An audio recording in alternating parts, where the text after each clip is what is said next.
ได้แล้วทุกคนกับสบายดีค่ะพี่น้องสบายดีเด้อจ้ะพี่น้องค่ะตอนเช้าๆเด้อทุกคนจิ๋วเขามาบ้านนะมื้อนี้สิลงใส่บาตรพี่น้องมื้อนี้วันศีลใหญ่14ค่ำเนาะออกใหม่เลยเด้ออกใหม่เดือน6เลยได้บัดนี้เดือน6เดือน7เลยได้บัดนี้นะทุกคนไปทำบุญนำกันเด้อวันนี้ทุกคนจ้าสบีเลยเห็ดผ้าขาวย่อมาพี่สบีเห็ดผ้าขาวผ้าน้ำทุกคนน้องนาเบียยังบ่ได้ตื่นเลยคุณชายน่ะเบียนาเบียป้าทิตย์เฮ้ยอาลูกกุ้ยชุกุไม่อยู่เนี่ยอาสุลุมกุนมาอาสุดูเรียมอาชุบเรียบะชุบเรียดาชุบเรียดาหนูไม่ยังส่งนะห่อนก็แล้วอาชุบเรียดาเพิ่นได้อยากดูเองนี่แหละมึงเนี่ยอาหารการกินโอ้คือเป็นตะอยากกินก่อนยาคูแถวบาทนี่ยิ้วขาวจ้อยๆเสิร์ฟในท้องจะเป็นไปซ้ำแต่กินพวกสาวเนี่ยกูด้วยตะบากว่าเกี่ยงมันลอยรอบนี้นะพี่มัดกระคักเด้อทิพเขานะฮะเฮ้ออยู่ในวัดกับบ่มีหาเบิ่งเบิดแล้วเบิดคูทิพมีแต่ทิพเก่าๆทิพเขามีสื่อมีนวลเข้ามือบ่เห็นก็ไปหาในครัวแล้วก็ไปหากันบ่มีคนเอาเขาเอาติ๊บใหม่เอาติ๊บเก่าไว้อยู่ห่อแจกกันยังติ๊บเก่าป้าพี่น้องทุกคนกำลังสิลงนี่ป้าอ้าวเธอ Good morning Good morning นาเบีย Good morning นะแม่ป้าลงก่อนเด้อเสือเด้อป้าพี่น้องลงพอกันอยู่วัดว่ากูแหละเป็นแล้วรับมือนี้รับ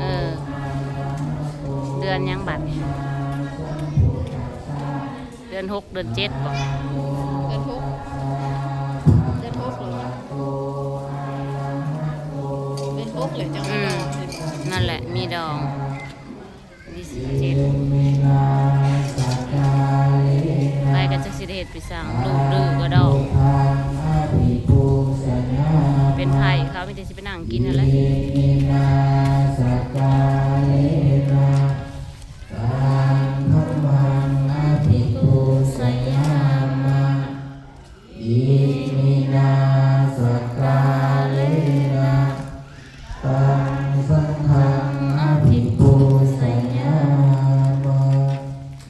ทุย่านะไม่หาม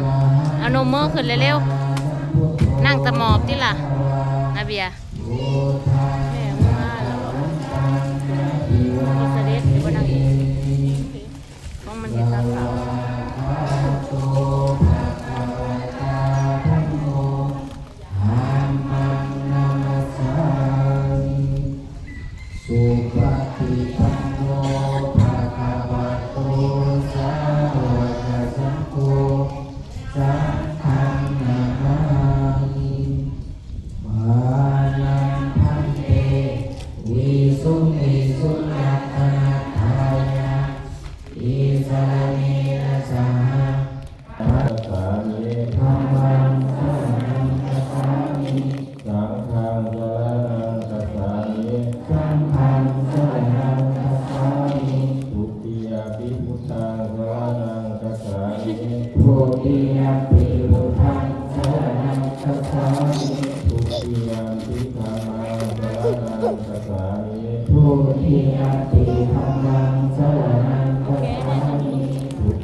โตสังฆังอิโตตังไม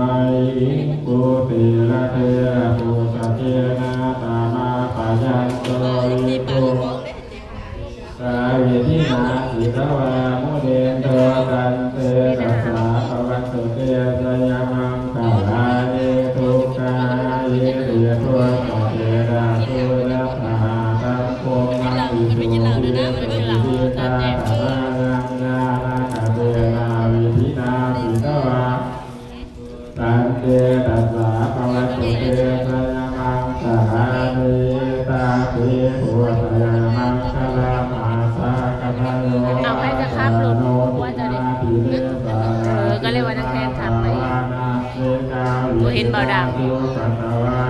เห็นบ่ดำมาชวนนักแทนครับลงมาเอง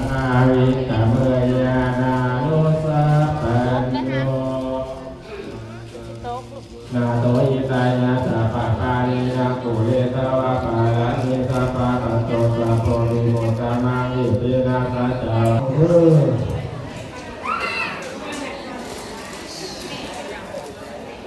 ของของนางเราพุทธอภิสิทธิ์ผู้เป็นดวงวิญญาณของเองทำผู้เป็นของสมาธิเด้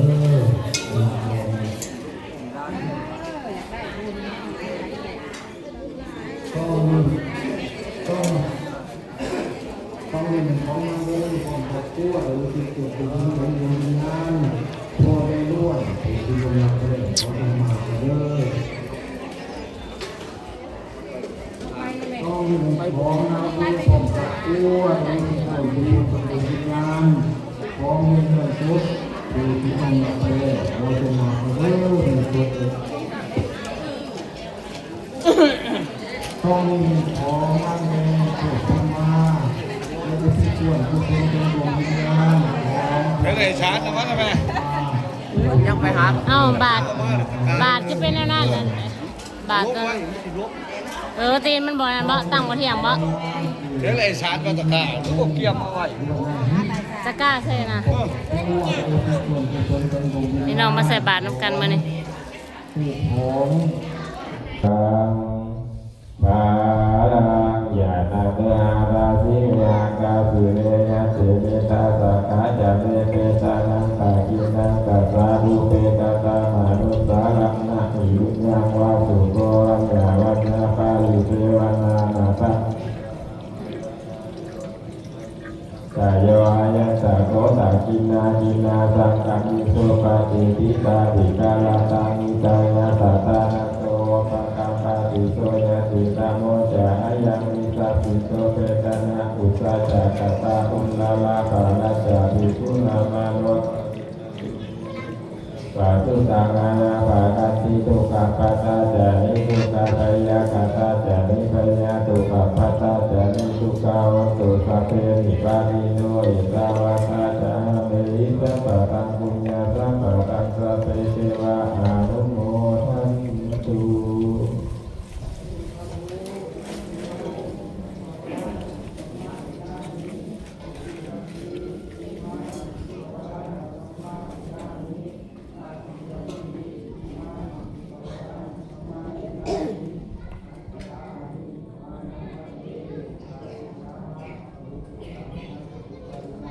สดาลมีพลังเมียทา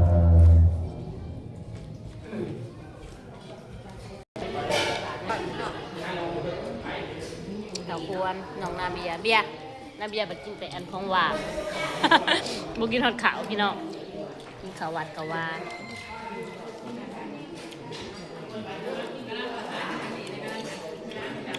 กำลังสิอาปากเลย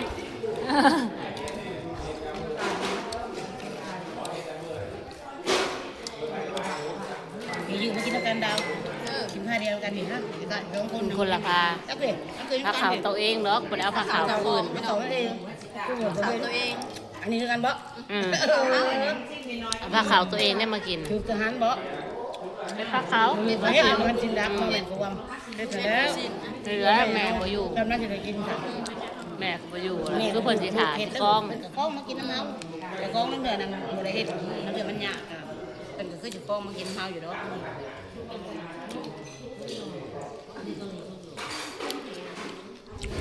โอ้ยขาแพ้ก็บ่ออก ห้ามกินยังนะเห็นยังห้ามบักหนัก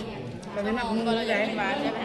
นี่แหละพี่น้อง ไปไปไหนก็เจอผู้เฒ่า ก็ใส่ซีเทียมมาบ่แม่น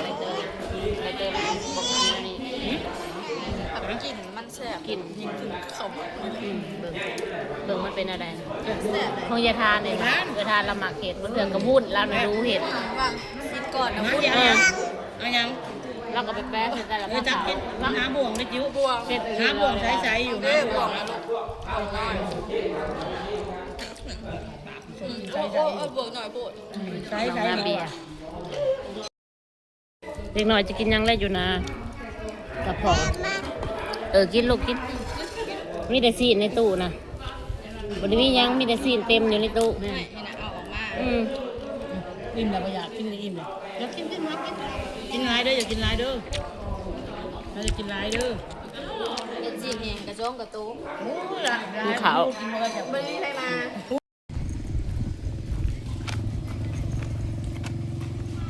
กกยังอันนี้ล่ะไม่ยังอันนี้ไม่ยออยากน้ำพี่น้อง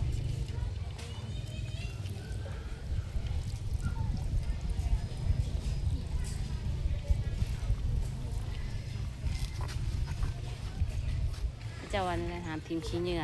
สถานที่หมอลำยังบอก ฮะ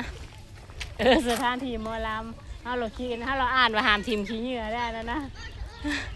มันเลยเพราะว่าสถานที่หมอลำเพราะว่าจองได้อหมอลำจองเลยนี่น่ะป้ายยังบอออกอยู่พี่น้องไปเลาะชมวิวกันเด้อบาทหนึ่งชมวิวแคมป์คลองก่อนบรรยากาศดีดีพี่น้องเย็นวอยวอยมีโซลาร์เซลล์พร้อมได้พี่เจ้าคือบ่ใส่ฮอดผู้เนาะอาจจะสิได้ลงมาปิกนกปิกนิกกลางคืนยามแรงกันเด้มันจังหุงเนาะนั่นแหละมันก็งามอยู่ยามนี่เป็นยามฝนพุ่นแหละมันสิ นั่นยุตอนนี้มันบ่ทันเป็นคุ้มเป็นบ่อ จะบริเทปูนเลยพี่น้องบรรยากาศริมคลอง ก็จะเห็น อากาศ ทาง ดี ลง ข หมอง นาด เงินไผเนี่ยหั่นน่ะหมองเงินลงเลิมน่ะบ่ทางลงคลอง บรรยากาศดีจังเลย ผู้ใดจะมีที่บ้านเฮาบ่สิมีนะนี่ คักอะไรพวกริมคลองพี่น้องงามแท้งามแท้งามว่ะน้ำก็จะเป็นใสเนาะหากน้ำคลองบกคู่มือนี่นะน้ำก็จะเป็นใสมึงเนี่ยน้ำงามเป็นตาโดดเย็นฮะ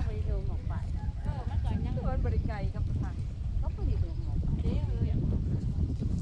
ป่ะพี่น้องวันนี้ใส่บาตรเรียบร้อยแล้วเนาะจังไรกะวันนี้ก็จิ้วมาทำบุญใส่บาตรเนาะเดี๋ยวขอสุบุญสุกุศลเนาะให้ทุกคนได้บุญนำกันเด้อวันนี้นะจ๊ะจังไรกะสิขอจบคลิปไว้สำนี้เด้อทุกคนฝากกดไลค์กดแชร์กดติดตามเด้อจ้ะพี่น้องเนาะเพื่อเป็นกำลังแรงใจให้สักคลิปต่อไปเด้อจ้าพี่น้องบ๊ายบายเด้อพบกันคลิปหน้าค่ะพี่น้องค่ะบางบรรยากาศ